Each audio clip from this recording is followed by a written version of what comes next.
ಈ ಪರೀಕ್ಷೆಯಲ್ಲಿ ಪ್ರಶ್ನೆ ಪತ್ರಿಕೆ ಸೋರಿಕೆ ಸಂಬಂಧ ಶಿಕ್ಷಣ ಮಂತ್ರಿ ಧರ್ಮೇಂದ್ರ ಪ್ರಧಾನ್ ರಾಜೀನಾಮೆಗೆ ಒತ್ತಾಯಿಸಿ ಇಂದು ಸಮಾನ ಮನಸ್ಕರರು ಹಾಗೂ ಪ್ರಗತಿಪರ ಸಂಘಟನೆಗಳು ಮತ್ತು ಬೆಂಬಲಿತ ನಾಗರಿಕರು ನಗರದ ಆಜಾದ್ ಪಾರ್ಕ್ ವೃತ್ತದಲ್ಲಿ ಧರಣಿ ನಡೆಸುವ ಮೂಲಕ ಕೇಂದ್ರ ಸರ್ಕಾರದ ವಿರುದ್ಧ ಆಕ್ರೋಶ ವ್ಯಕ್ತಪಡಿಸಿದರು. ನಮಗೆ ನ್ಯಾಯ, ನಮಗೆ ನ್ಯಾಯ, ಎಲ್ಲಿವರೆಗೆ ಹೋರಾಟ, ಏನಕ್ಕಾಗಿ ಹೋರಾಟ, ಏನಕ್ಕಾಗಿ ಹೋರಾಟ.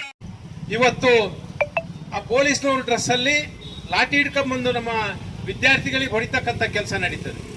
ಇದು ಬಹುಶಃ ವಿನಾಶಕಾಲೆ ವಿಪರೀತ ಬುದ್ಧಿ ಅಂತೇಳಿ ಇವ್ರು ಏನು ಭಾಷಣ ಮಾಡಿದ್ರು ಅದಾಗಿಲ್ಲ. ಪ್ರಸಾದ್ ಯಾರಿದ್ದಾರೆ ಅವರು RSS ನವರು. RSS ಅಂತಕ್ಕಂಥ ಸಂಘಟನೆಗೆ ಪ್ರಜಾಪ್ರಭುತ್ವದ ಬಗ್ಗೆ ನಂಬಿಕೆ ಇಲ್ಲ. ಅದು ಯಾವುದೇ ಧಾರ್ಮಿಕ ಆಧಾರಿತ ಸಂಘಟನೆ ಆಗಿರ್ಬೋದು, ಅದು ಇಸ್ಲಾಂ ರಾಷ್ಟ್ರ ಸಂಘಟನೆ ಇರ್ಬೋದು.